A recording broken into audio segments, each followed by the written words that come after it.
Good afternoon, everybody. Welcome to the NACM webinar, Empowering People Through Technology, How Courts Are Leveraging Analytics. This is going to be presented by Tyler, and Ellen Reed is our presenter. But we know it takes a few minutes for folks to get in the door, so we're just going to share a little bit of information about NACM. So that because we recognize that this webinar is open to members and non-members, and we just want you guys to, for those of you who are not members of our organization, just kind of be aware of what we offer. My name is Melinda Brooks. I am on the board of directors with NACM. I'm the communications committee chair. I've been a member of NACM for a really long time, but I took this role in recent years. And membership to NACM has a lot of really great benefits. You have access to Court Express and Court Manager, which are two of our great publications. They provide news about our industry and courts around the country and even the world, other associations. And if you're so interested, as the communications chair, I also oversee the editing of that, of both of them. But if you have an interest in submitting an article, you can reach out to us through the NACM website, and we can give you more information on that. Being a member of NACM also gives you opportunities to just to work with a mentor if you're looking to that, if you're earlier in your career or just wanting to have more support professionally. And we have a great community of court professionals from, like I said, from around the world. We even have international engagement with our international committee. And there are opportunities to serve on committees, like I mentioned, with other colleagues in the field and the NACM board. And just so you know, the committees are just open to, mainly to members, but if you're trying to look into how things work with NACM, our website has the links to the committees, and you can check it out, and you're welcome to ask us any questions about how those work. Members get discounted registration rates for our conferences, and you can even be eligible for conference scholarships. And next slide. Speaking of conferences, we actually have our mid-year conference coming on board. We're going to be in Albuquerque, New Mexico for our mid-year from March 15th through 18th. And registration is open right now. So if you want to go to our website and check that out, you're welcome to do so. Our conference themes this year are America 250, since it's our 250th birthday. And so, yeah, you can go to the website and check out those topics. And then the annual conference, which is the next slide, we will be in Jacksonville, Florida. And the annual conference tends to be bigger and a little bit of a longer conference for our membership. So, and then next slide. Is it coming through okay, Melinda? Yeah, okay. Yeah, you're good, you're good. So the Core Champion program is one of our flagship programs of NACM. It has a certification process or a certificate that you can earn, and it allows court leaders to learn about the three components of the vision and principle and practices of courts. If you're familiar with the court management program certifications, court manager, court executive, and even on into fellows, the curriculum of the core is really kind of the foundation of those programs. So if you want to learn more, you can find that information on our website. And then next slide.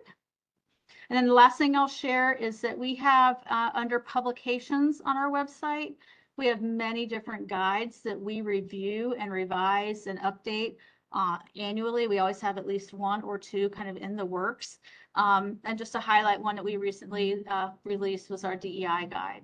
So if you, these are free to members, and there's a small fee for non-members. So you can still access it even if you're not a member. I think it's $10 or something like that. So I welcome you to explore that. So with that, I'm going to hand this over to our presenter, Ellen. All right. And I will turn off my camera. Oh, I'm sorry. One more thing. We are going to deal with questions and answers in the Q&A box. We don't have a chat function on this webinar. So myself and Noel, another individual from Tyler, we're going to pay attention to that. We're going to save the big questions till the end. But if there's any small ones we can answer as we go along, we'll do that for you too. So Now I will hand it over to Ellen. Thanks so much, Belinda. Hi, everybody. My name is Ellen Reed, and I work at Tyler Technologies as the Director of Justice Data Solutions. I'm the first Director of Justice Data Solutions. It's not something that existed before, so it's been a really fun role to step into and to sort of create. Because as y'all know, data has become a bigger and bigger topic over the years, and it's what we'll be talking about today. So Tyler has increased its investment year over year in how we think about the data that we hold in the various case management systems that we offer to clients. So I'm going to talk about that. I'm going to talk about how we're utilizing that data to analyze business processes on the ground, how courts are becoming successful at doing that, and then some of the ways that we're looking at creating holistic analytics across the justice system, which I hope will be fun and exciting to talk about. And then we're also going to talk about laying the foundation for using AI, which I know is a pretty hot topic with most of the courts and justice agencies that I talk to. So just a little bit about me to start off. I got into working with data in the justice system because I have a pretty extensive background working in the law. I worked in several law firms. I worked at the Washington State Bar Association. I worked in various pro bono programs, including a courthouse program that worked with pro se litigants. I transitioned into tech partially through doing a Master of Science in what's called Human-Centered Design and Engineering, which is basically how do you use design partnerships? How do you work directly with the people that are going to be using the software in order to make the best software possible? So I'm really interested in co-designing with our clients, and I've had such a fun time doing that. It's been a great way to get into tech and to still utilize my background in the law. I've been working with Tyler now about 6 years. And so primarily, again, been focused on court data, supervision data, jury data, public safety data. So working with all of those different types of agencies, specifically on questions of how to use their data. And then in my free time, I also work still on pro bono issues and other access to justice issues. So I'm on the Washington State Access to Justice Technology Committee, the Practice of Law Board, et cetera. Anyway, that's a little bit about me. That's all we need to get into, but hopefully that gives some sense of why I'm so passionate about this topic, having really seen on the ground the various challenges that people face in the justice system and the various challenges that we face as employees in the justice system trying to make things work. So what we're going to talk about today, we're going to really get into data for a minute. We're going to talk about why I think it's a key operational asset. And then after that, we're going to get into client stories and talk about different design partnerships that we are working through and different major projects that we're standing up. So there's jury analytics in Collin County. We'll talk about jury data and how that's starting to really become something that we can quantify, measure, draw conclusions from. We're going to talk about court and e-file data in Texas. They have an amazing project that's really expansive that I want to make sure everyone knows about and has an eye on because I think it's going to be really innovative and impactful. And then there's supervision analytics in Placer County. We're also doing a design partnership with them in AI, so I'll talk a little bit about that as well. And then want to talk about how your data program can support using AI ethically, responsibly, and well in your organization if you're interested in doing that. I hope the information's interesting, even if you're not necessarily considering using AI at this moment. All right, let's get it going. So first I have a poll question for you. And I'm just curious to know what data, if any, do you review most often? And I think the options, hopefully you can see the options there on your screen. But what we have is fees and financial information, e-filing statistics, case processing metrics such as time to disposition, clearance rate, etc., open, closed, inactive case reports, or other. I wish I could know what everyone might say for other if they are saying other, but couldn't put every possibility in there. Okay, and I'm tracking the process of, how many folks have had a chance to answer kind of in the background, and I'll wait for you, Ellen, to let me know when to close it. Okay. Yeah, so I'm really curious to hear what people have to say about this. Most of the courts that I speak to are really focused on their state reporting data or other mandatory reporting data. But I certainly talk to courts that are looking pretty heavily when they can at their e-filing statistics. I think the most typical answer, I'm sort of expecting that we're going to see a lot of those open, closed, active, and active case reports, because again, that's typically the type of thing that we have to do for state reporting, for local reporting. But very, very curious to know what y'all are looking at the most, especially as court managers. All right. I think we've given it enough time to respond.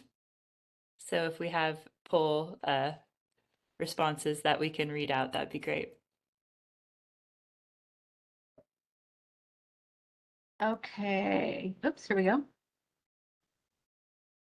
There we go. Is everybody able to see the responses? Alan, can you tell?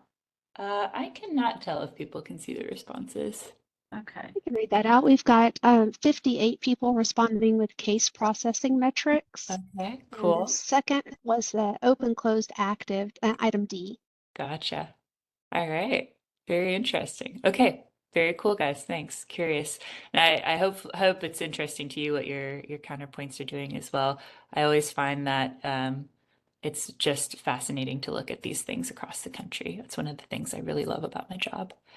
All right. So let's move on a little bit here and talk in a little bit of a deeper way about data.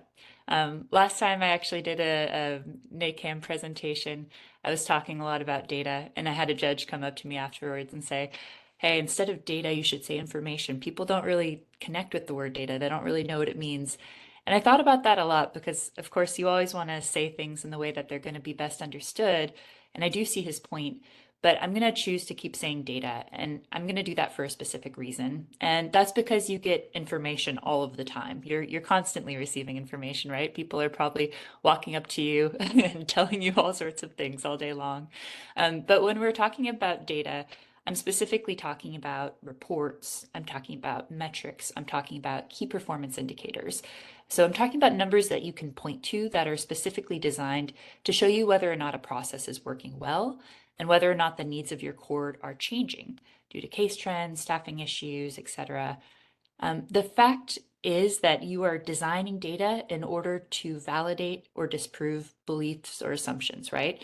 So information that you get, you're going to hear all sorts of things from all sorts of people, but when you're getting data, the way I think about it is that you've really designed an experiment. You've designed some sort of number that you can get that's going to tell you whether or not something is working or not.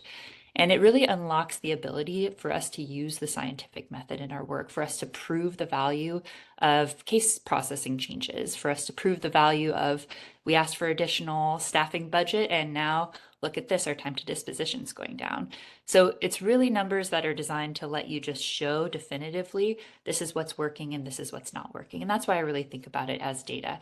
And I think about it that way because data requires design and data requires programmatic support in order to be really useful as deeply as I can be anyway.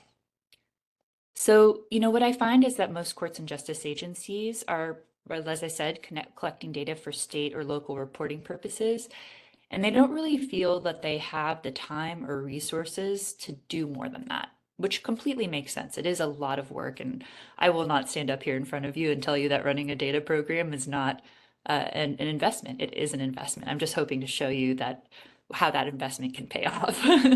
And so what happens is, typically most courts only have time to prioritize the required data, and the collection and preparation process of that data is typically seen as a burden. And often the data that we do end up working with is months or years old because it's only being collected when it has to be collected. It's only being sort of cleaned and validated when it has to be cleaned and validated. So often it becomes of questionable accuracy because no one's going in and looking, oh yes, that's what happened today, right? It reminds me of when I used to keep time as a paralegal in a law firm. If you don't keep time on the same day, you're not going to be able to make it up later. Same thing happens with all of the data that we collect, right? So much easier to verify when you're looking at it on a daily basis or when you're looking at it frequently. But that's typically not what the courts have time for. But the nice part of this is that I think that most of us went through a paradigm shift during the pandemic that helps a bit with this problem. The pandemic forced many courts, of course, we were all there, to shift from paper-based processes to electronic processes. And that means that digital services are capturing most of the work that takes place in the courts for many courts these days. So it's easier than ever to have data reported automatically. That doesn't solve everything, of course, but if we sort of get into the shift that enables of having that some of that data digitally recorded, of having things that we can go back and check, we can start to shift into looking at data as a core asset without placing an undue burden on the folks working in your court.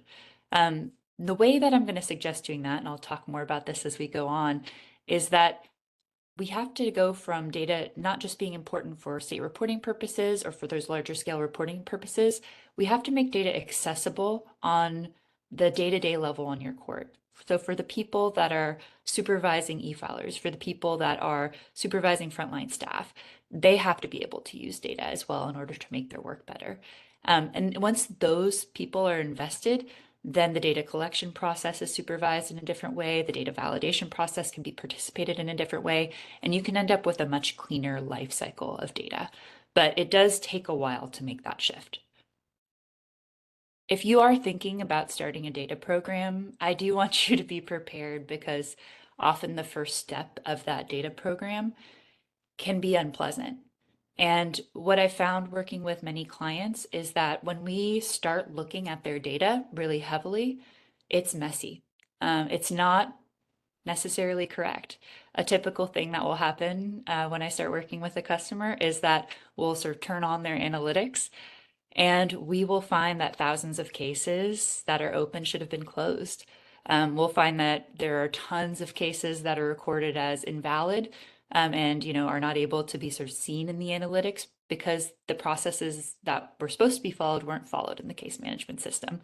And so there's usually a data cleanup process that needs to occur when you start really heavily working with data, and when you start having that more constant flow of data. But over time, you close the open cases, you clean up your invalid cases, you do the other things that the data has shown you are incorrect. You go back and you fix those things, or maybe you exclude them from a certain time period forward. There's different ways to handle that. But as you get into the process of knowing this is how our data should be recorded and this is how it should be used, then you get a foundation laid.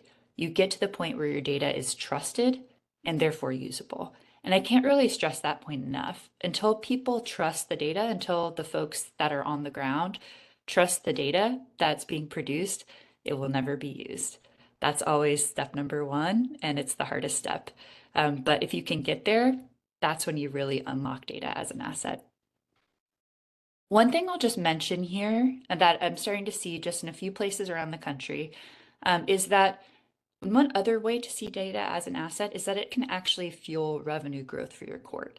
And this is a little different state to state, depending on exactly what your records rules are. But in most states, you must make most court data accessible to the public. And so what happens is, it gets placed on some form of public portal, and on that public portal, a private company will go in and will scrape all of the data from your public portal. At that point, the court really loses control of the record. Those private companies that scrape the data resell the data to background check companies, to other data brokers, and that sort of static record that was scraped from the internet is out there. And the court no longer has any ability to change it, to update it. Which is really especially unfortunate when cases are sealed or when there's expungements. So another option for courts, and again, depending on exactly your laws in your state, is to actually sell the data. Obviously, the data that is appropriate to sell, but can sell the data to these companies and then bring valuable revenue into your court and retain control of the record, because that data will be updated. And so when a record's deleted or otherwise needs to be updated or removed, it will happen because the court is still in control of that record. So I just want to point that out. It's another great way, if you're confident in your data, if you're sure that your data is clean and usable, this is another great way to look at potentially bringing revenue to your court and making sure that the public record is correct, rather than having outdated data floating around, potentially really having big impacts on people's ability to get jobs or rent homes, etc. So getting back into the sort of data program piece and how you build that most successfully, I'm seeing courts really make a lot of traction following a pretty prescribed pattern. So it's best to start always with a very small and discrete set of data that you're trying to collect. It's hard because I think once we start sort of thinking about, oh, we could have all of this usable data, it's really common to want to just grab everything, you know, oh, I have 100 questions, let's try and answer them. And I could not understand that impulse more because I love learning and I love data and I love collecting data and I love looking at data and I love analyzing data. So it's very easy for me to get excited and say, yes, let's get all of it. But the reality of what I've seen work over and over is that when there's a very discrete set of data that's being collected for a very specific purpose, that has a very clear use case for how the data is going to be used and the impact that that will have, then that's where you see a successful data program getting started. So many courts jumpstart this process by using NODS, National Open Data Standards, or court tools as a framework. Those are both, of course, from the National Center for State Courts. Shout out to them. They do amazing work. And for the courts that I work with, we have designed data sets which produce key performance measures, which are produced from their CMS system specifically. So we, as I said, we kind of turn on analytics so that they can start off with a good subset of data. Then they don't necessarily have to go into a lot of committees or a lot of meetings in order to get to that first stage of what should we collect. I have seen a lot of courts stall out if they don't have something to kind of jumpstart that process, if they don't have a framework that they're starting with, because what will often happen is it can kind of get stuck in committee for a very long time. You know, most courts are trying to make some decisions with a lot of different stakeholders involved, and these types of decisions around data tend to fall into that category. And so what I've seen often is that there'll be 6, 8, 10, 12 months of meetings more, where just the what should we collect piece is being discussed. It's really great. I would say it just really helps everyone if instead of doing that, you can kind of come in with a recommendation either from something like the National Center for State Courts or from, you know, working with a group that's going to help you with your analytics. It'll help really get you that time to value of, hey, like we have something to work with and something to go on. Let's expand from there, which is really what I would recommend rather than trying to get all of the data that you're going to want outlined before you start the collection process. So once you really have data, then you can measure a baseline that allows you to say, this is what state we're in now. This is what we expect if we don't make any changes. And that baseline is going to allow you to then say, hey, you know, we made this process change and we're seeing our time to disposition go down. Hey, we made this process change and we're seeing our case clearance rate go up. So having that baseline measurement is very important to be able to then prove out the impacts of the changes that you're creating. And again, that baseline measurement, if you're just starting your data program, it might not be something that you're happy with at the beginning, right? But it really does allow you to tell that story of success going forward. So you have those key metrics, things like time to disposition, things like clearance rate typically, that then will allow you to start measuring the impact of changes, proving out the value of data, and that opens the door for a more large-scale data collection effort. And I've really seen a lot of success when the data, the starter set of data that you're working with can be used by the supervisor level folks in your courts. If it's just things that are interesting to executive level or to, you know, legislative stakeholders or folks like that, you're not typically, in my experience, going to see a lot of investment from folks on the ground because it feels too far away for them to be concerned with. But if you're able to tell stories about what's happening operationally, what's going on with our staffing, what's going on with our budget, what's going on with case trends, that means we might need to alter how we work. If it can be directly tied into how people's day-to-day jobs are going, they're just going to be much more directly concerned with the data collection efforts and much more willing to support any data validation processes that you need to go through. And the other kind of key component of that is how do those folks that are at the operational level view the data? So they need to have something, be it a dashboard, be it a report that gets distributed, whatever it is, but they need to be able to see on a pretty day-to-day basis, ideally, the data and really incorporate it into their practices. So as many people as practical having access to that data and being able to utilize it in their communications the meetings, the planning meetings that they have, in their performance reviews, et cetera, like making it very direct and very usable for them is where I've really seen courts build success with this. A great example that I'll talk about a little bit more later is in e-filing data. When staff that supervise e-filing reviewers can see exactly how quickly e-filings are being processed, they can do a much better job managing that workforce. And it really allows them to say, hey, this staff member is the one I'm going to have train the other staff members.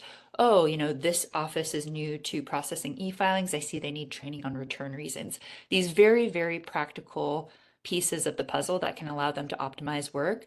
And just having that served up on a daily basis, again, means that you can chart progress as you go. That type of data democratization is really where I've seen those data programs become embedded. And it allows for those that are on the ground that have the most context to come up with the process improvement plans, which is empowering and exciting typically for those folks, especially if they've been working without much data in the past. So with a, really strong data program, what I hope you will have is that you're getting that dynamic daily data. So you're not looking at data from 18 months ago or 2 months ago. You're looking at data from yesterday or today. And that helps you build not only your executive level understanding of data as an operational asset, but you can measure the effects of process changes on a day-to-day basis. You can celebrate successes when you reach a desired goal. And ideally, you can empower your staff to really get innovative with their work and really create those business process changes, make those experiments, measure those impacts. So I've seen that work really well for a number of different justice agencies at this point. So yeah, would love if you guys want to email me with any stories or things that you've seen work really well later on. I would love to hear from you all about that as well. So what are we building at Tyler? And again, this is what we're building. There's many courts doing fantastic work building other forms of analytics, but in case it's helpful to know and gets you the larger picture vision, this is what I've been working on. So we have e-file analytics and court analytics. Those are available today, and I'll talk a little bit more about each of those later in the program. And then we have pretrial analytics and probation analytics that has an adult and a juvenile flavor, and those are coming along. Now we're working on those with Placer County in a design partnership and consulting with other clients as well. And then we're also working on jury analytics and corrections analytics. So it's becoming a pretty extensive suite. What we're really hoping here over time, this isn't something that is easy to do right now. I don't want to oversell that. But what we're hoping to do over time is really have that view from dispatch to disposition of any individual's journey through the justice system, which, as you know, is something that's really, really hard to do right now in data. But if we can get there, it will really allow us to understand where process bottlenecks are occurring, to look at potential improvements, to look at efficiencies, and really see, how agencies can partner and interact more strongly in order to produce better outcomes in the justice system. So a worthy goal, even if it's hard to get to. So with the analytics applications that we've created, there's a couple of key features. And if you're developing your own analytics, I would say these things have worked really well. And I would encourage you to look into them as part of the analytics that you put together. So I talked a little bit about self-service access. And so again, actionable up-to-date metrics. So things that directly impact someone's business operation, someone's day-to-day job. That's really, really key, and making sure that whoever has, that responsibility can access those metrics, can look at them on a daily basis, just making sure that that data is accessible and up to date. Those are the key things. Another big feature that we've seen be really exciting for folks is proactive alerting. So if, for example, cases are aging past a certain threshold, or your time to disposition is getting especially long, or, there's some huge volume of case category that's just shooting up in terms of new filings, you can set up proactive alerts and have the folks that need to understand that change be notified about it proactively. That's one of the biggest pieces of when you have a really successful data program. Ideally, you can catch issues before they become issues. You can catch changes before they become crises. So that's a really important piece that I think gets people really invested. If you can set up some sort of proactive alerting function so that instead of someone getting a call, hey, why are all these cases over X amount of time, aged over X amount of time, they're going to see that the case aged, they're going to make sure they go back, close the case, and they're going to move on with their lives, and no one ever has to have a negative interaction about it.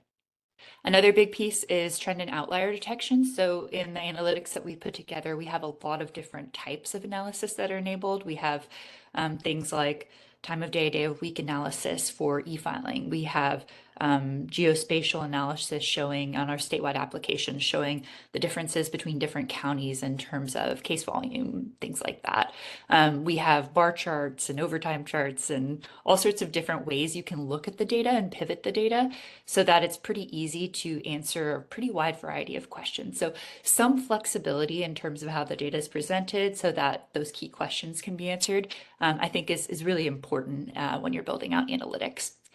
Another big piece I would say is built-in sharing. So the idea I think that is most helpful to me of analytics in many ways is that instead of having conversations about, hey, so-and-so said this, we get to say, hey, look at this chart, look at this graph. This is what's happening. You can see it right here on this graph. Let's figure out how we're gonna, staff so that we can handle that, or let's figure out how we're gonna resolve this problem. So instead of moving from this conversation that often happens about, is that what's really happening? Are we sure that's happening? Do we have to do anything about it? You can go straight into a data-driven conversation where you're really saying, hey, this is what's going on. We're looking at the same thing. How do we solve it? And hopefully that makes the whole process of getting to resolution much faster.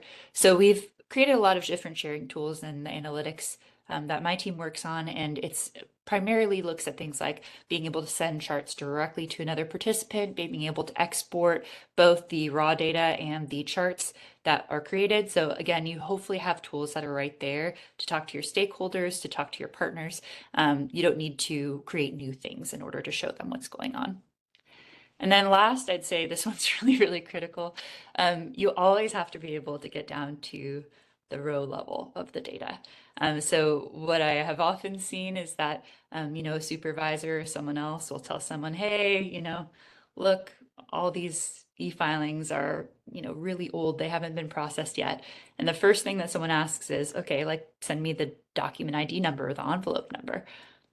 Let me go check on it. Let me go see what's going on with it. So you always have to be able to get down to that row level. If you see an old case, okay, let's go look at the case number. So you never want to just have things at the aggregate. You always want to be able to get down to that row level so that things can be individually checked and validated. With all of that in an analytics application, I think you get to a point where it becomes really usable, where people don't end up feeling, okay, I'm going to look at a chart and then I'm not going to know what to do. They have somewhere to go after they look at the chart. They can keep asking different questions. They can keep understanding the root causes, and they can take action with the data that they have gotten access to. All right, so I'm going to go on to talk a little bit about some of the projects we're doing with clients and design partnerships, and I'm going to start with jury analytics. So this was a recent headline that caught my eye. Jury operations aren't always in the news, but this one was. The Texas Fifth Court of Appeals recently overturned Dallas County's first fentanyl-focused conviction because they couldn't, there was an appeal and they could not prove that there was a 12th juror seated during the original trial. So the defendant had been sentenced to 30 years in prison, and now it looks like they may get a new trial because there just is no record of a 12th juror. So this is a good example of, just a lack of data that is causing a major issue. And unfortunately, may result in a lot of work for various people in the justice system to make sure that due process is followed. So I'm going to talk a little bit about jury operations, and I know that's not necessarily a term that means the same thing to everyone, but what we think about is essentially it's the people movement business that gets us to having a jury in place, right? So it's things like managing jury source lists and summonses, to make sure that we have a legally qualified and representative jury pool, aligning juror availability with courtroom demand, of course, accurately tracking service days, ensuring timely, compliant compensation. And, this is, I think, one of the biggest things about jury management that we all know, but it's important, I think, to highlight is that it really allows you to build trust with the public. It's the primary way that many people interact with the courts. And so it's a huge touch point for just building trust and consistency in the way that the public sees the court. So really, really key for many reasons. I'm curious to ask, this is our second poll here coming up. So I'm really curious how easy it is, in your opinion, to have true insight into jury operations. So we have a poll here. I'm wondering if you feel that you have visibility into your jury operations. And the potential answers are, I have no visibility. I have some visibility, but I would like more. And then finally, I can get the information I need, which, if that one's you, then hopefully you are just everything's at your fingertips. So I'm going to give a minute for everyone to answer that. I think what I'm expecting two to be pretty popular here. But we'll see. All right. All right, we have, oh, yep, there we go. I can see it coming in now. A few more people.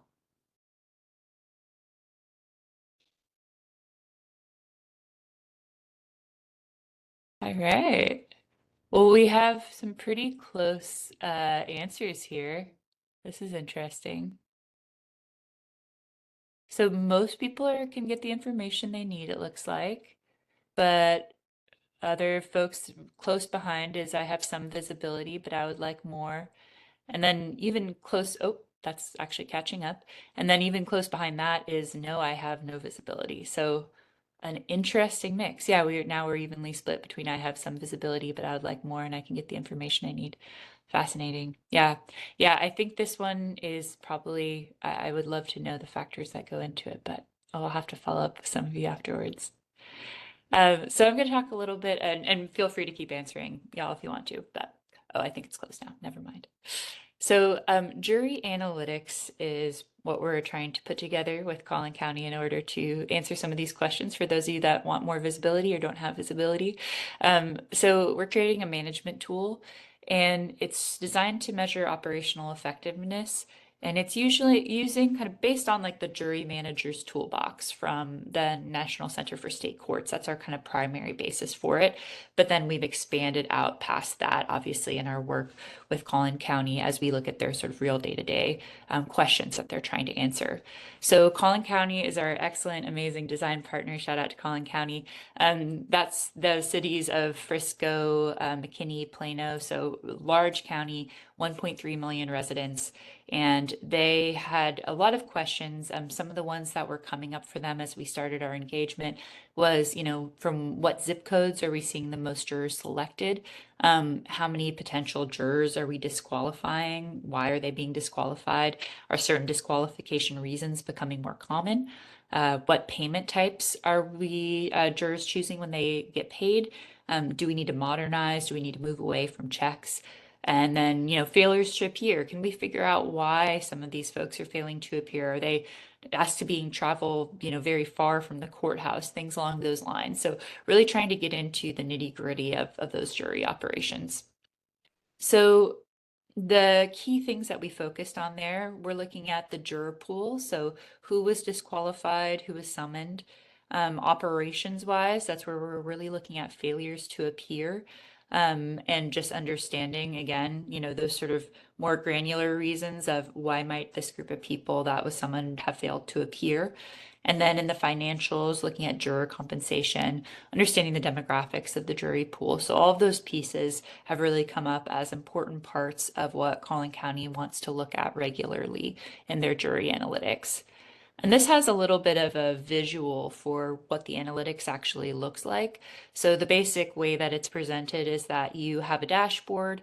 That dashboard has sort of specific collections. So as I mentioned, there's like jury pool, operations, et cetera. And so each of those pieces has what we think of as metrics or key performance indicators that are outlined. So you see right away as you get onto the dashboard, here's the answer to this question, how much of our jury, how much was paid to jurors in this time period. And it has dynamic time periods, so you can set it to whatever you want to look at there. And there's a lot of other features and functionality that I won't go into, but just more highlighting this to show like this is something that you can give access to anyone who's working in jury. You can decide what you want the access levels to be, of course, but anyone who's working in jury can go in, can see the same centrally managed dashboard. So I think that piece is really important just so that you kind of get that ability to converse between the executive level and between the more operational level on the ground. So things that you would be able to analyze with this would be like jury yield, for example, where are we seeing the highest concentration of summons that couldn't be delivered, how many potential jurors were disqualified, things like that. So really curious, again, my contact information will be up, and definitely feel free to give me a shout. But curious to hear if these are the type of questions that those of you that wanted more visibility would want to answer with jury analytics, with any form of jury analytics, because it's been amazing to get into it and to see how deeply the jury pool can really be understood when you have that day-to-day information come in. All right, so that's Collin County. Shout out to them. That product is continuing development, and it will be more generally available later on in the 2026 for those that have Tyler Jury. But again, the National Center for State Courts has the Jury Manager's Toolbox. Great starter set of information in there.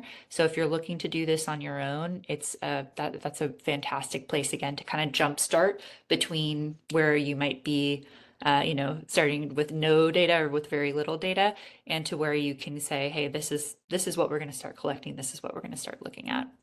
All right, I'm going to move on to talk a little bit about Texas and Court Analytics. So Court Analytics Texas is actually the name of a project that is being put forward by the Office of Court Administration Texas. Shout out to them. They're also an amazing partner, and that kicked off in fall 2024. And it's a pretty ambitious and incredible project. So essentially what Texas is doing is they're collecting case level data from all of the courts in Texas. I think it's about 2,200 courts total. It's a not a small number, but they already do this through their state reporting. They already do collect data from across Texas. The difference, of course, and I'll go into this more in a minute, is that right now they collect aggregate data, and this is going to be case level data. And then what they're going to do with it, of course, is to store it in a centralized database. They're going to be able to combine it for different analytics purposes and then display it in reports and analytics. And they're going to make that accessible down to that point that we were talking about earlier about democratizing the data. They're going to make it accessible to the local court administrators and stakeholders. So instead of just holding the data at the state level, they're going to make sure that it's usable all throughout the levels of the court, which I think is a really great benefit that they're bringing to across Texas. So aggregate versus case level data, I might not need to explain this, but just so it's clear, currently what Texas does is they'll say, like, we have a robbery case, here's the month it was filed in, here's the county it was filed in, here's the court it was filed in. So they'll know that they have 12 of those cases in X county, right, for X court level. What they're going to be moving to is a much more detailed set of information. So we have a robbery case, and now we have the charge filing date, the court case number, the initiating instrument, the defense attorney, the statute, the filing offense code, etc. Right? We have the defendant information, the name, the date of birth, etc. So they're going to be moving to much more, and this isn't necessarily exactly the schema that they're using, but as an example, it gives an idea of how detailed the case level information that they're going to get will be. And I think it's going to be a pretty unprecedented body of data in terms of statewide data collection. So why are they looking to collect more data? This may be obvious or may not be. I know maybe you're like me and you're like, yeah, collect more data.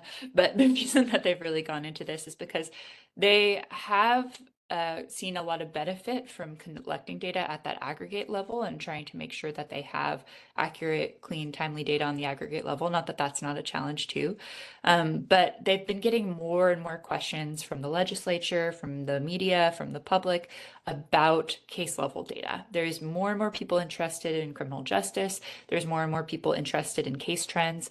There's more and more people interested in how different things in the courts are impacting their community. So they're just getting a ton of questions.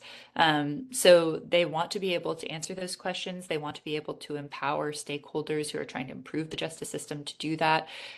So they're really getting into that data collection piece as the foundational starter for that wider spread set of analysis that they want to do.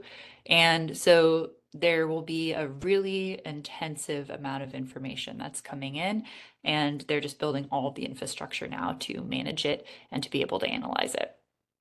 And this might sound like a really hard sell for the local courts, but so far I've been on the road a little bit with the OCA talking to different courts in Texas about this. What we've experienced is that the courts are actually pretty excited, generally speaking, about this, because what's going to be happening is that the information will be submitted directly from the case management systems to the OCA. So we won't have this manual data entry piece happening. It'll make the process easier and automatic. There'll just be batch daily updates that are going to the Office of Court Administration. And so ideally, it eliminates the manual part of state reporting, and folks are actually quite excited about that. So we've actually gotten quite a number of jurisdictions that are raising their hand to be pilots and, really would like to get it going because they would love to eliminate that manual part of the data collection process that they're experiencing now. And they're also going to be able to update records going forward. So it's going to be an easy update process. If they update the record in their case management system, it'll automatically update in the state system. So again, hopefully eliminating a lot of work that's pretty tedious at this point. So this is going to result in a couple different things. There's also, I should mention, there's a data entry point for counties that don't have a case management system, of which there's still several. But there'll be that collection point, and then most case management systems will be submitting directly. But it's going to allow Texas to have local court analytics. So they're going to be able to take that court analytics, and I'll talk more about what that product actually looks like. They're going to have court analytics that's available at the local level.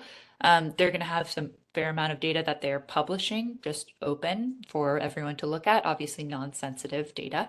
That's more around case trends and statistics that hopefully will diminish their need to answer a lot of questions. They can just point folks that have public record requests to the open data that they're providing. They can point the legislature and other folks that have questions. They'll have a lot that's there for researchers to use. So really hoping to make the use of data more accessible to everyone, and then also to decrease the burden on their staff of providing data. And then, public reporting, so also hopefully increasing the trust of the public in the data. And then they're also going to have their traditional state reporting, and they're going to have a judicial directory as well. So expansive, comprehensive project, but I think it's going to yield incredible benefits across the state of Texas. So what is court analytics specifically? It really focuses on those NCSC metrics, the National Center for State Court Tools metrics.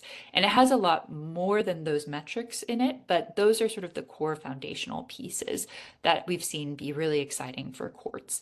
So things like time to disposition, things like clearance rate, things like age of active pending cases. Those all, of course, have subcomponent parts, right? So when you have time to disposition, you can also just have your disposed cases. When you have clearance rate, you can see all your incoming cases, you can see your inactive cases, you can see your reactivated cases. So you get all of that data kind of within those metrics as well. So this ideally, again, is going to be, there's going to be a there's going to be a statewide version that the state is using to look at trends all across the state of Texas. And then they're also going to provide that local level so that each court can view its own data. So it's, again, kind of putting data back into folks' hands, and hopefully that'll mean that for the courts, the process of data collection, data validation, it becomes more valuable because they're actually able to use the data on the ground. So some examples of how I've seen this be used, these are sort of judge-focused examples, but of course, it could be a judge, it could be a clerk, it could be a court CEO, etc. But an example would be active pending cases.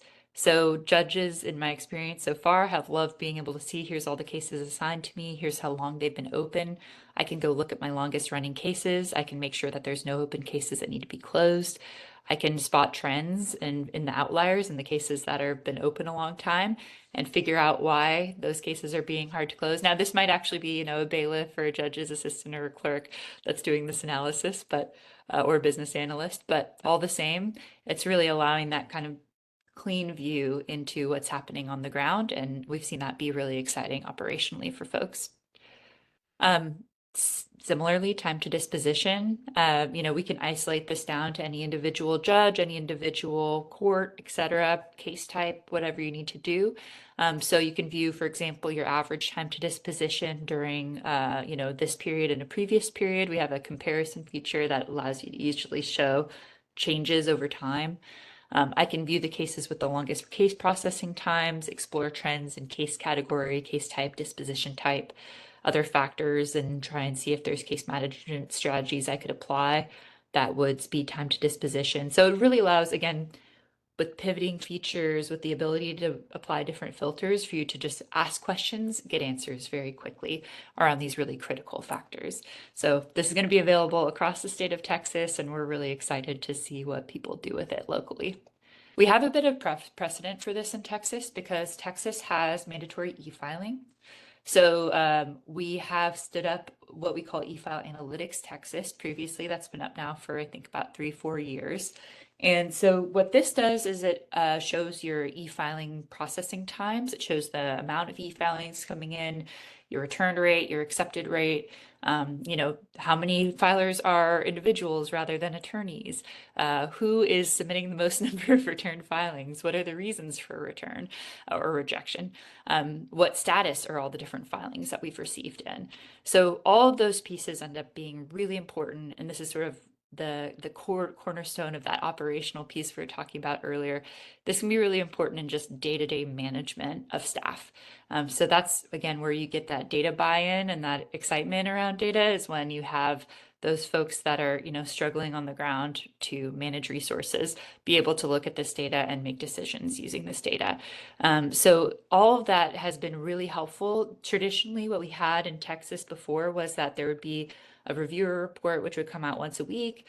By the end of the week, it's not that the data is not interesting to look at, but it's a little bit irrelevant. This is a 2-hour cadence of updates, so the data is quite recent, and supervisors are really able to see the impacts of staffing changes that they make very, very quickly. So an example of that comes from Denton County.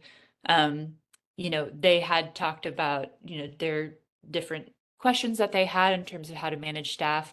And now they're being able to do things like allowing certain employees to work from home because they can still monitor their work. They can see that they're performing well and give them that performance boost and benefit. They can ask for staffing. They can change staffing requirements. They can see when the most frequent volume of filings is coming in and make sure they staff appropriately. So all of that is very easy in eFile Analytics Texas. So I like to think that because that is available across the state of Texas, that's going to help with the buy-in for court analytics, that people will already know how to use the applications and that they'll already see the value of having this day-to-day data. We'll see if that's the case. We're still very much in the beginning of the data collection process in Texas for court analytics. So we'll have to talk about that one again in a year or two and see where we're at in terms of whether or not that foundation that got laid with eFile Analytics Texas is working the way I hope it will with court analytics, but hopefully so. I think it could really bring pretty unprecedented changes to the way that the courts are run in Texas. All right, well, shout out to the OCA. They're incredible partners. All right, I'm going to talk a little bit about supervision analytics now. So supervision analytics, we're working with the Placer County Probation Department, also an incredible partner, really innovative, amazing folks in the probation and pretrial space. Placer County is Roseville, Lake Tahoe, Auburn, a few other smaller cities. It's approximately 400,000 residents. And they're an early adopter and design partner for us for supervision analytics. They're also working with our supervision team on the implementation and design of new AI features. So really an incredible, innovative partner in the space. So some things that Placer County is looking to understand through analytics, through supervision analytics specifically, is, what are our current caseload numbers? Are those caseloads well balanced, manageable? What are the trends between risk level, the conditions assessed, the outcomes of supervision? How can we really understand how those things are linked? How often are we reassessing risk levels? And do those reassessments lead to better outcomes? How many times does a notice of violation result in a warrant? Does the risk level to make a difference? Of our rehabilitation programs, which ones are the most successful? Where are supervised individuals located? Should we open a new field office somewhere? So all sorts of very practical, down to earth things like that, that again are hopefully enabling them to improve their day-to-day operations. So the different flavors of supervision analytics that we're working on now and that we foresee having available are adult probation analytics, juvenile probation analytics, and pretrial analytics.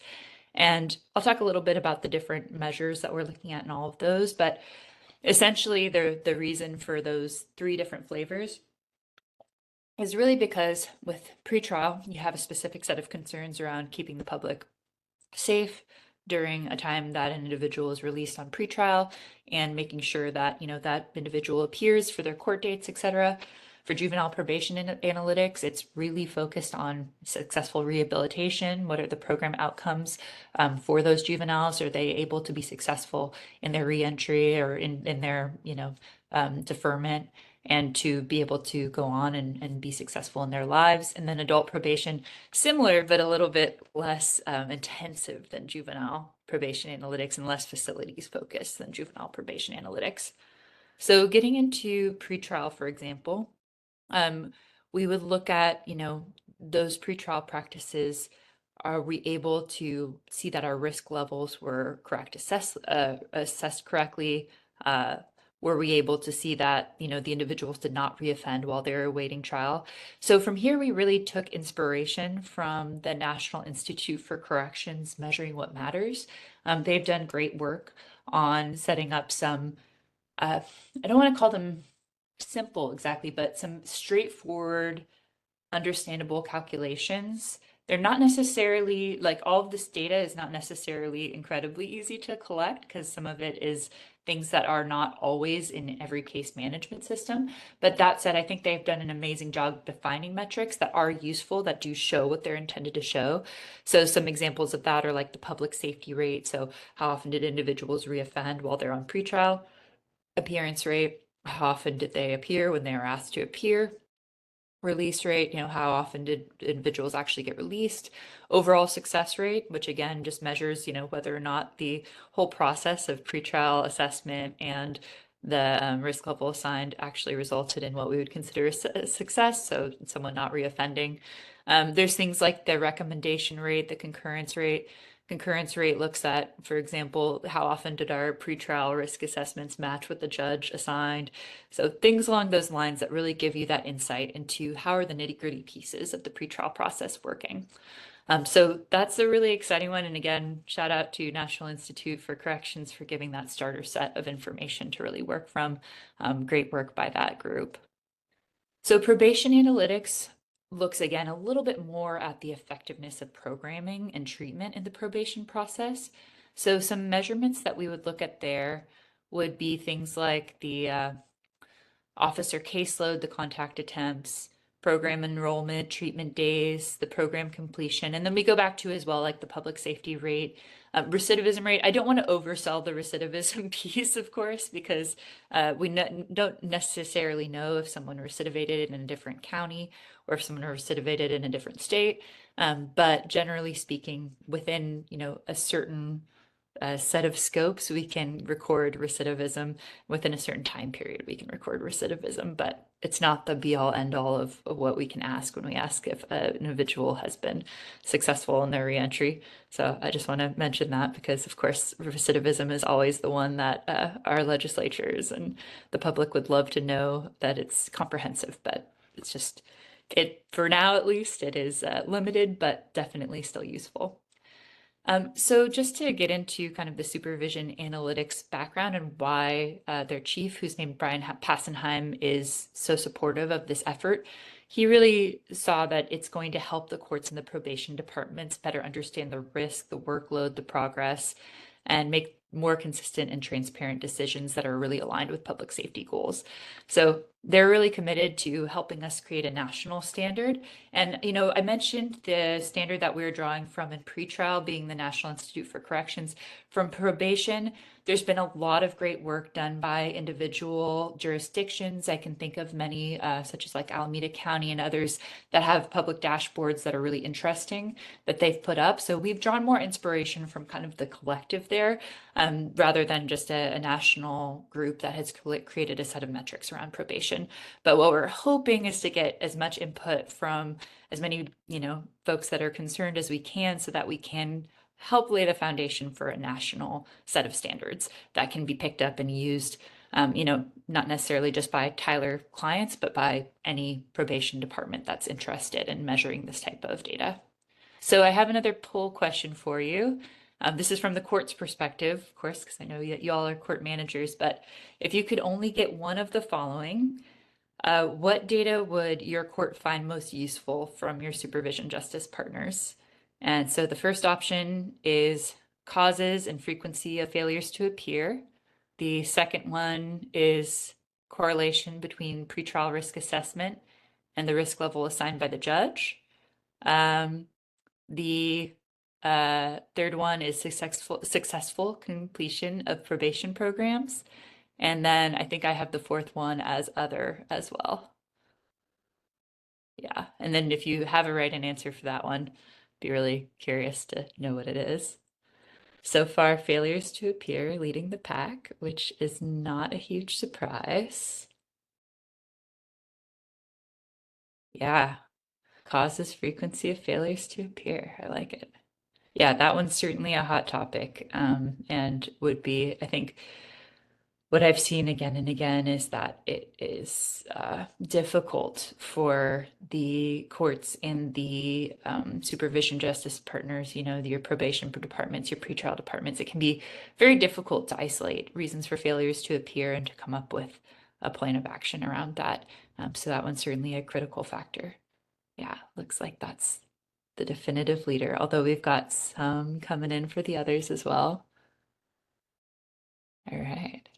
All right, great. That's super interesting. Thank you guys for playing along and responding to the poll. All right, so I'm going to shift gears a little bit, and I'm going to talk about data and AI. I know we have been going a long time. The webinar is technically till 12:30, so I'm not going to take up all that time, but hopefully some of you can stick around and hang in for this AI portion, because I hope it will, again, help kind of show why I think data is so critical to the future of your court. But if you have to run, of course, understand that as well. So data and AI. We talked earlier about the digitization of work. So again, during the pandemic, there were so many paper processes that became digitized processes. And that is a huge help to us when it comes to data programs and when it comes to the point where we would look at using AI. It's created this huge influx of data in every industry, not just the courts, of course. We're creating a vast amount of information at a breakneck pace. And it seems like every action we take is being tracked and logged. Again, a different way of working. It can be hard to get used to, but really does give us a lot of options in terms of data and in terms of the future of data with AI. So all of that new data is being introduced to the market. There's a plethora of tools to share it with others, and the justice system is no different, right? That's the same thing that's happening with us. So data really represents the work product of the court. And of course, it's imperative that it be accurate. It can really deteriorate the trust in the court if the data is not accurate. So again, if we go back to kind of the beginning of the presentation, we were talking about investing in a data program, getting that initial trust, getting that initial change management done.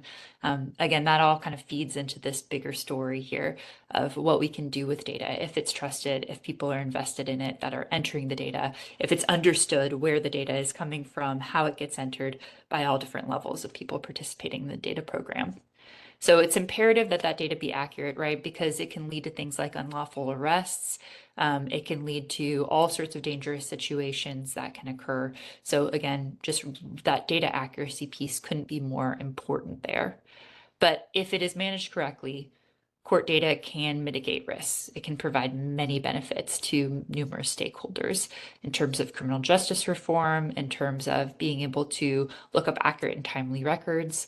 There's just a huge number of great things that we can do with accurate data. Really allows for that sunshine so that we know whether or not the court is working correctly, right? So once you're confident that your data is by and large accurate, it never gets to 100% most likely, that's just a reality, but you can open up a huge number of possibilities for the benefits that data can bring you. And when it's managed correctly, it can really provide benefits to so many stakeholders because it is the fuel for AI. It is the underpinnings of being able to really use artificial intelligence in a responsible and ethical manner.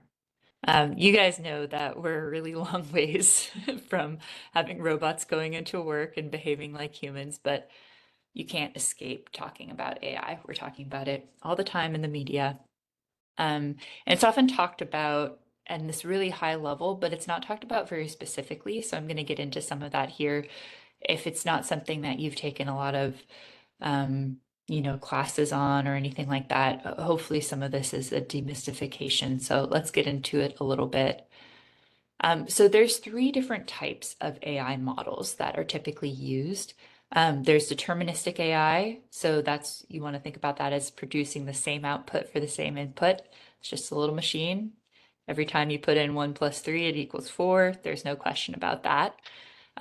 That's very different than a probabilistic model. So that's something more like what we would think about using probability theory. So, the decision making, the predictions, they estimate the likelihood of different outcomes based on data.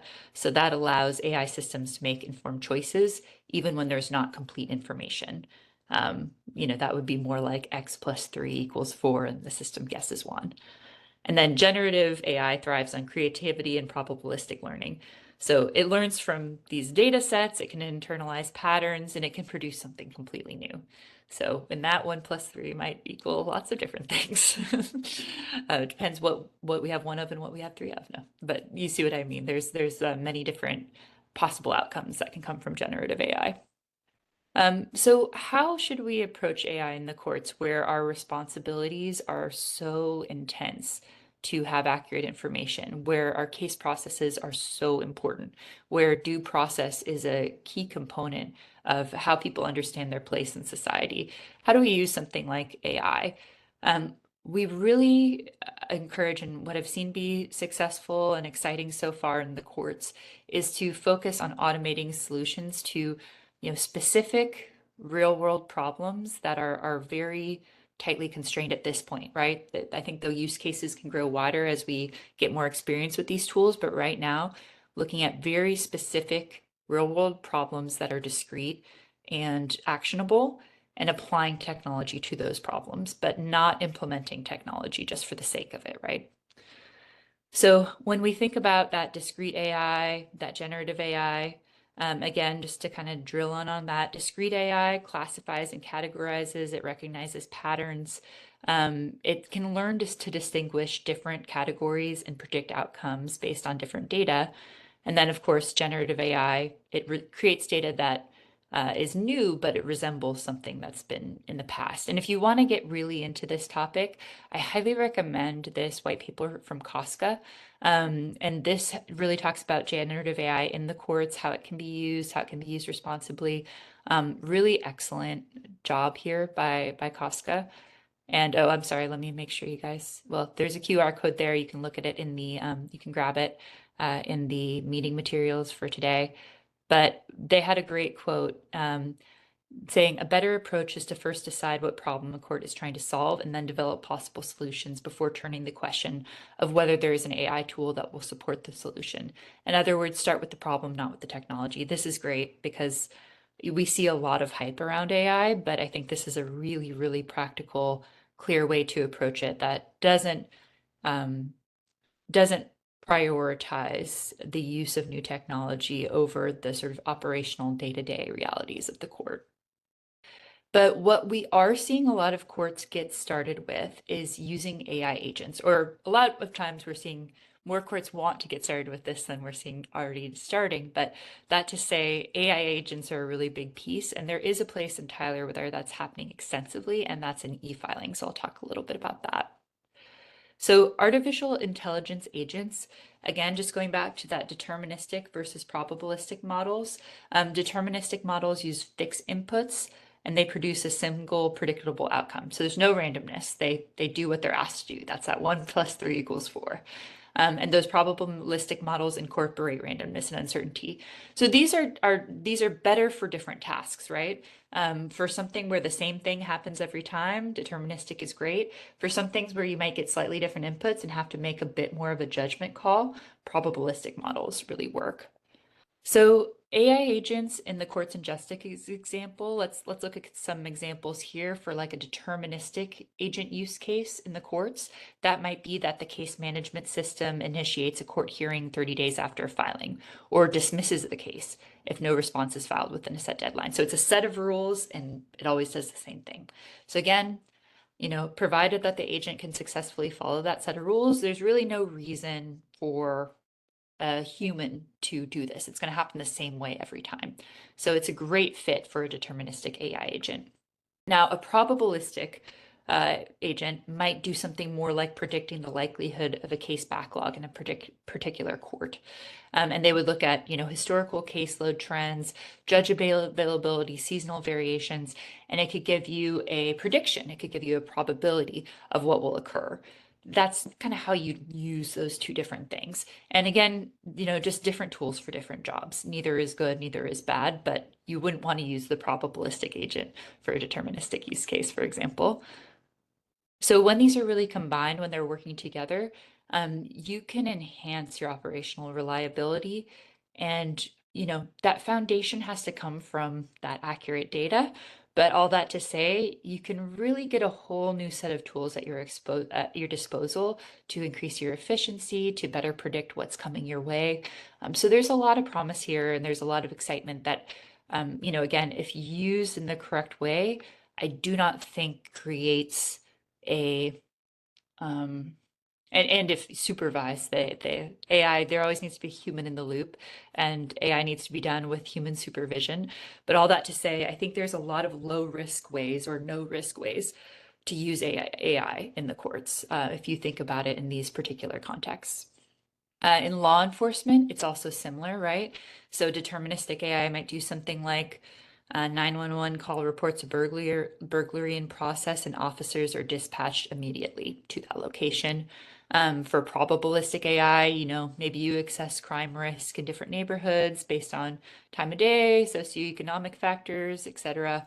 There's lots of different ways to do this. This one I think is perhaps we need to wait on that one because crime is such a complicated factor, but that's the type of way you see it and think about it.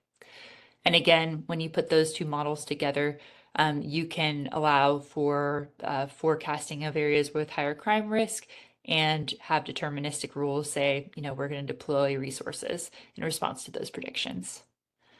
So when, this was explained by the CEO of Google, he says we're defining agentic AI systems that plan autonomously and take actions to meet goals. So really sort of operate as a key part of getting work done. One goal that we'd like to help solve and that, we think AI can assist with is the criminal justice labor shortages.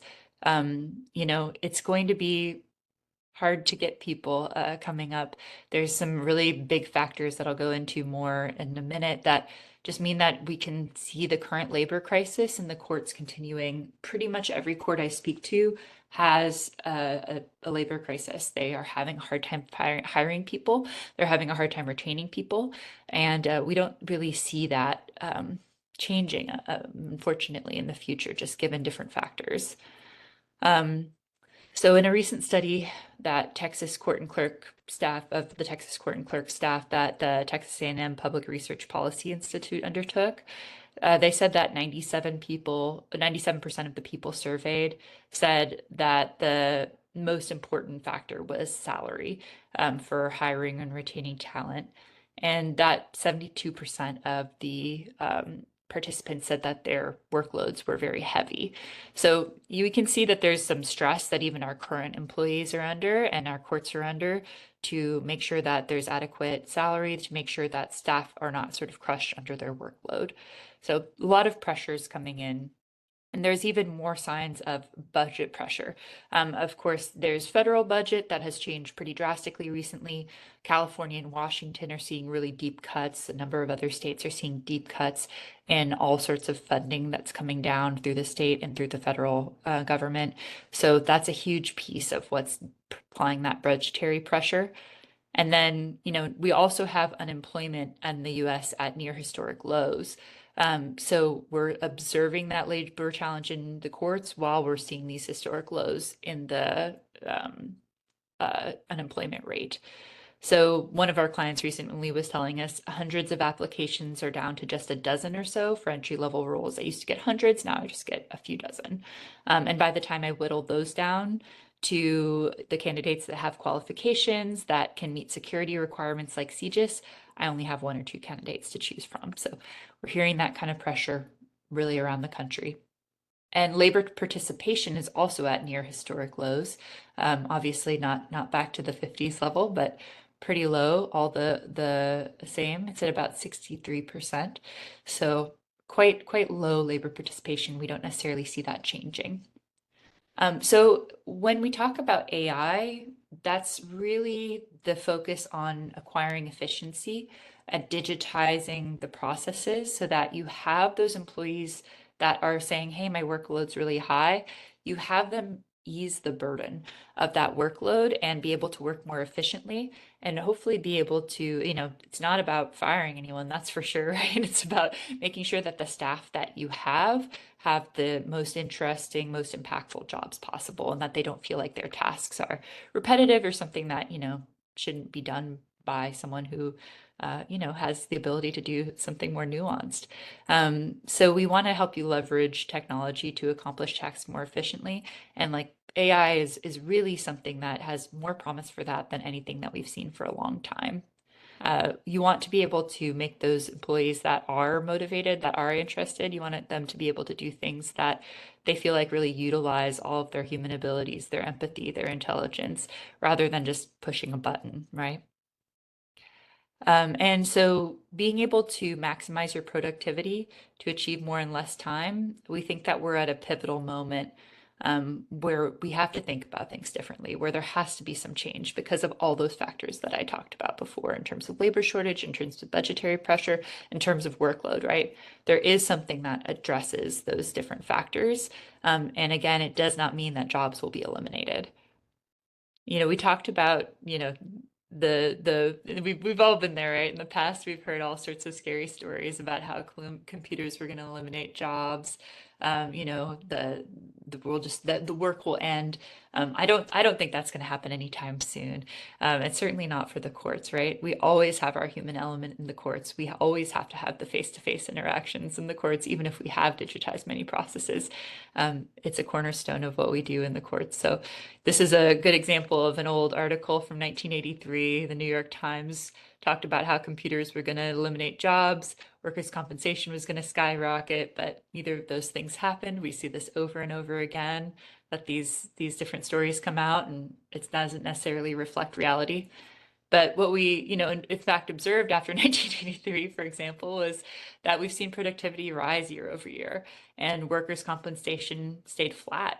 So the variance between these two metrics widened more than 50% since 1980. People are finding ways to do more with less, for better or for worse, right? And the tools that we have, computers, have made us even more efficient with our time. And today's no different. Employees that use artificial intelligence so far, has been found that they're saving about an average of a little less than 2 hours a day in terms of their productivity. They're able to do more in their time. And it really underscores the benefits of those technologies. Again, when deployed correctly, responsibly, ethically, etc.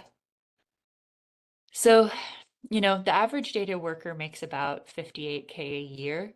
And we need to identify methods to maximize the employee's time in the most impactful way by providing those tools to boost their productivity. And the way that that really ties into analytics and to the subjects that I've been talking about today is that by knowing your data, by starting off by knowing your data, by knowing that your data is accurate, by knowing how, for example, quickly your staff can process e-filings. When you start to use AI, let's say you get an AI agent that starts processing e-filings, you can measure how quickly does this agent do that compared to my human employees. You can measure how much time and money are we saving by processing these routine e-filings that really don't need to be looked at by a person and that my staff is bored when they have to look at them. How much time and money are we saving by having an AI agent process those filings? And you can also review the performance of the AI agent in terms of how accurately is it working, how much, how many filings did it process, et cetera, because you've already laid the foundation, right? You've already had the analytics in place to be able to look at the performance of your employees. So now when you have an AI agent, you can use those same tools to monitor the AI agent to understand what it's doing. And I think that's really critical because it is important that we have a time period where we're building trust in these systems, where we're making sure that the new tools that we're using are working the way that we intend them to be working.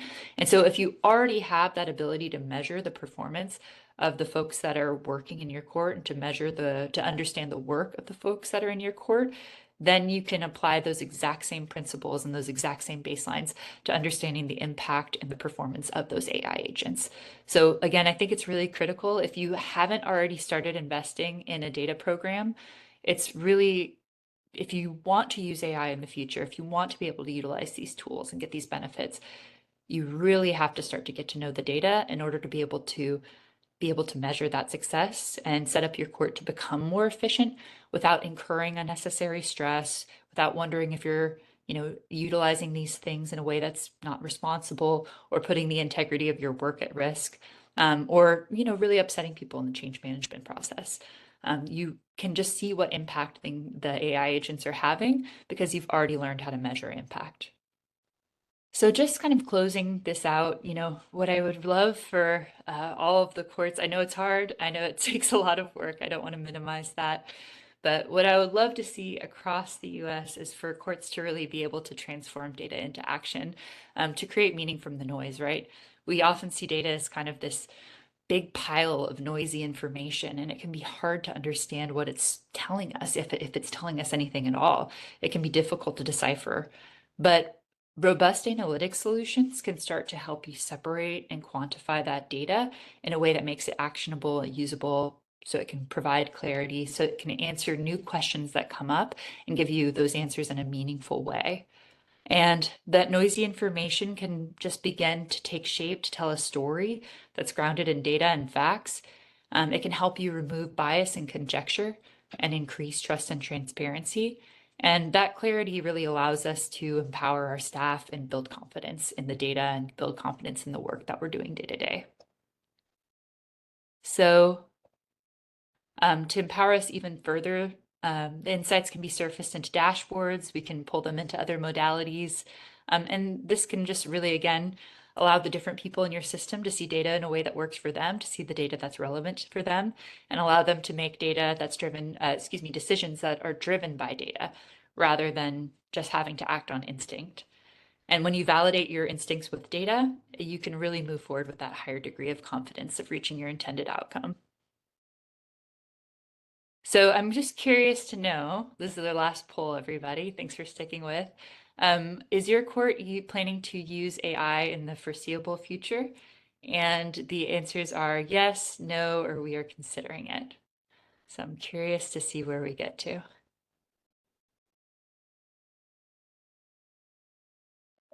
All right. Starting to get some. Okay, very strong on the yes, and we are considering it. Yeah, that's kind of what I would expect to see. It's over the last 2 or so years, I've seen a huge change in this.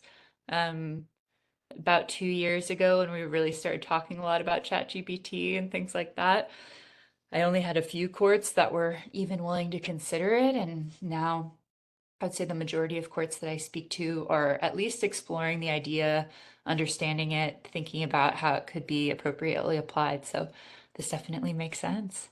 All right, I think that brings us to the Q&A portion. I am curious if there's any questions that I can help answer. I have not seen, there was one question, it was very early on. Someone did ask, can you provide more examples for fueling revenue growth in courts? That's right. Yeah, I mean, yeah, the data specifically reselling option is the primary one that I've seen that's like data focused. So that really, hopefully I got into that after that question was asked. There's other, ways obviously that courts can look at changing their revenue profile, but I'm really the data gal, so that's the one that I'm primarily aware of. So it'd probably be other people at Tyler that would be better equipped to answer the second. I would just say from my experience, grants, Yeah. period. Like every grant needs data, so I'm sure, and any analytics go into that. Great point, Linda. Yeah. I want to mention while we have folks here, once we do wrap up this webinar, there's going to be a survey that pops up or a questionnaire right after we hang up here. So please, if you could take a moment to fill that out, I know that would be greatly appreciated. Definitely. Any final comments, Ellen? No, just thank you all so much for your time today. I know that there is a lot of demands on your time. It's amazing to get to talk to you. My email is ellen.reed@tylertech.com. So if you want to tell me about anything, any ideas that sparked for you from listening to this, I am a huge court data nerd, so I love talking about anything and everything court data related. There's a white paper coming out. This just came up, Modernizing Courts with Data and Analytics. So if you're interested in hearing more from us about this, that's a great place to visit as well. But other than that, just thank you so much for your time, and interested to continue the conversation with all of you at conferences, via email, whatever other ways we happen to meet. Great. All right, Noelle, anything from your direction? Okay. All right. Well, we will wrap it up there. Thank you, everybody. Thank you.